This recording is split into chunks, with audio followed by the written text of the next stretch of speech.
상무위원회 모두 발언 말씀드리겠습니다. 오늘부터 한 달 동안 20대 국회의 마지막 임시국회가 열립니다. 20대 국회는 박근혜 탄핵 의결과 패스트트랙 법안 통과 등 굵직한 성과를 남겼지만 대부분의 시간을 극단적인 대결 정치로 허비했습니다. 이번 마지막 국회를 오로지 민생국회로 만들어서 유종의 미를 거두어야 합니다. 우선 이번 임시국회에서는 코로나19 확산 방지와 피해 대책 마련에 집중해야 합니다.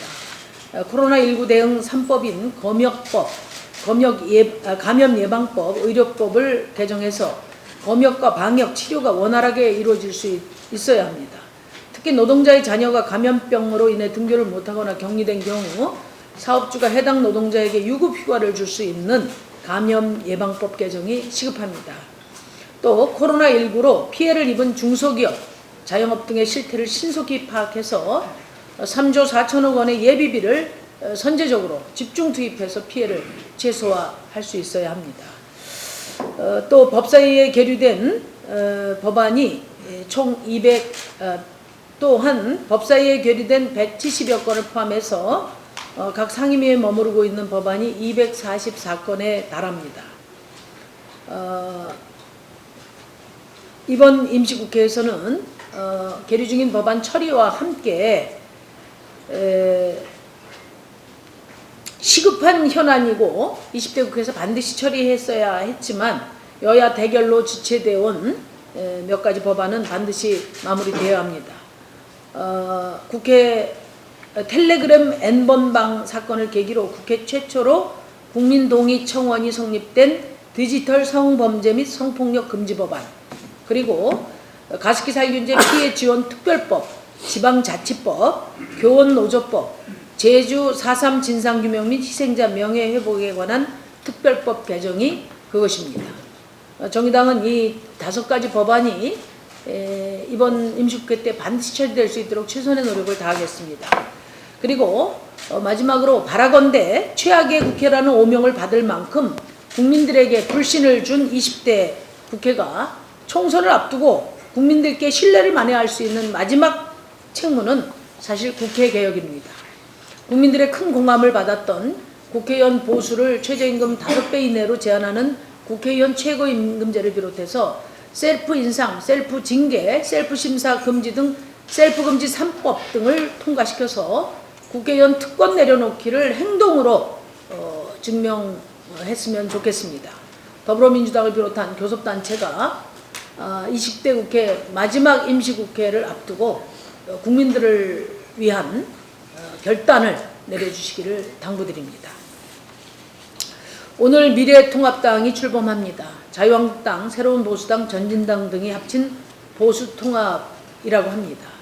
그러나 사실은 개혁의 깃발을 들고 집 나간 인사들이 회초리 맞고 되돌아온 것에 불과합니다. 그래서 미래통합당 출범은 곧 박근혜 대통령 탄핵 이후 부분적으로 추진되었던 개혁보수의 완전한 실패를 의미합니다. 그래서 탄핵의 강도 건너지를 못했습니다. 도로 새누리당이라는 말도 아깝습니다. 이렇게 당명을 미래통합당으로 바꾼 것도 변화라고 한다면 그것은 미래를 향한 발전적 변화가 아니라 과거로 가는 퇴행적 변화일 수밖에 없습니다. 불법 위성정당인 미래한국당과 세트를 이루어서 오로지 밥그릇 챙기기에 혈안이 되어 있는 미래통합당의 그 밥그릇 본색에 국민들의 단호한 응답이 있을 것으로 생각합니다. 더불어민주당에게도 한 말씀 드리겠습니다. 더불어민주당이 임미리 교수와 해당 언론사에 대한 고발을 철회한 것은 잘한 일입니다. 그럼에도 불구하고 사과가 말끔하지 않은 데다가 임미리 교수의 정치적 이력을 부각시키면서 논란이 계속되고 있습니다. 분명히 알아야 할 것은 이번 민주당에 대한 비판은 임 교수의 정치적 이력을 몰라서라거나 또는 임 교수의 입장을 지지해서 나온 게 아닙니다. 임 교수하고는 상관이 없는 일입니다. 민주당을 비판하는 사람들의 문제인식은 표현의 자유의 핵심은 반대 의사를 표명할 자유인데 민주당이 그 반대할 자유에 대한 편협성을 여지없이 드러냈기 때문입니다. 선거 가열을 우려한 언론중재위원회의 권고도 집권 여당의 피난처가 될 수는 없습니다.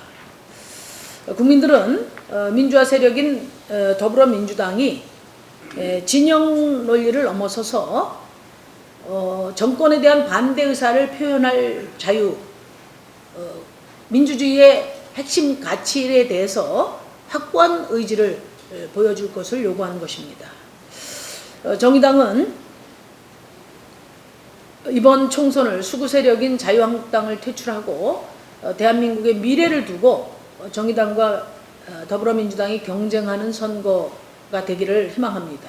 그것이 촛불개혁을 바라는 압도적 다수 국민의 한결같은 요구입니다. 정의당은 민주당이 불평등과 기후위기라는 시대정신을 붙들고 정의당과 치열하게 정책 경쟁에 나설 때 이번 총선의 방향타를 과거에서 미래로 돌릴 수 있다고 생각합니다. 촛불개혁의 초심으로 돌아와서 미래를 향한 장도에서 정의당과 민주당이 비전 경쟁이 이루어지기를 바랍니다. 이상입니다.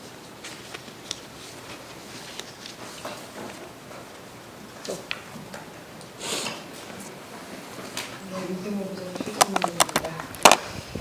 청소년 참정권 교육 관련해서 말씀드리겠습니다. 만 18세 선거권을 보장하는 선거법 개정은 청소년도 시민의 일원으로서 정치의 주체가 될 수 있다는 당연한 상식을 법으로 인정한 역사적인 일이었습니다. 한국 정치의 다음 챕터를 연 결정적 순간이었습니다. 하지만 선거법 개정 이후 민주 시민 교육을 위한 시도들이 계속 벽에 부딪히고 있습니다. 중앙선관위는 최근 모의선거 교육을 추진하던 서울시 교육청에 선거법 위반 우려를 전하며 사실상 불허를 결정했습니다. 지난해 내내 선거법 개정을 발목 잡은 자유한국당에선 학교 내에서 학생들이 특정 정당이나 정파를 지지하거나 반대하는 행위를 할 수 없도록 금지하는 법안까지 나왔습니다. 청소년들에게 지금도 우리 사회와 정치가 계속 가만히 있으라 요구를 하고 있는 것입니다.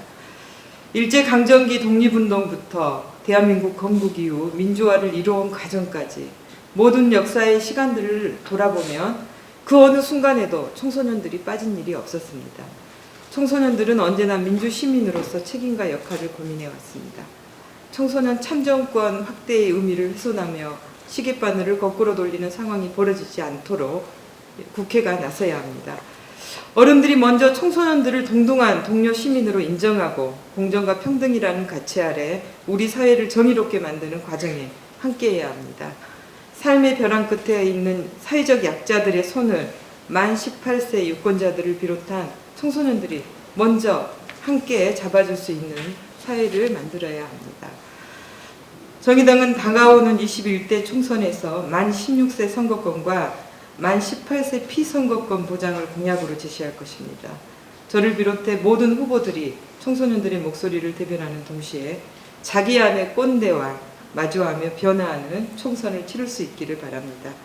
동료 시민인 우리 청소년들의 얘기를 진지하게 듣고 함께 논의하며 변화하겠습니다.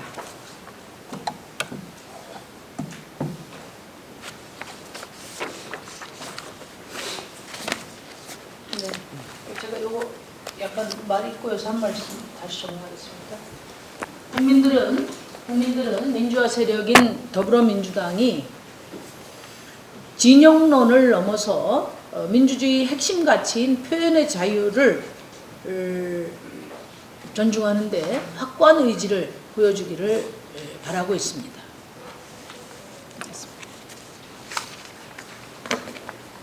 자, 다른 분 없으면은 마무리하겠습니다.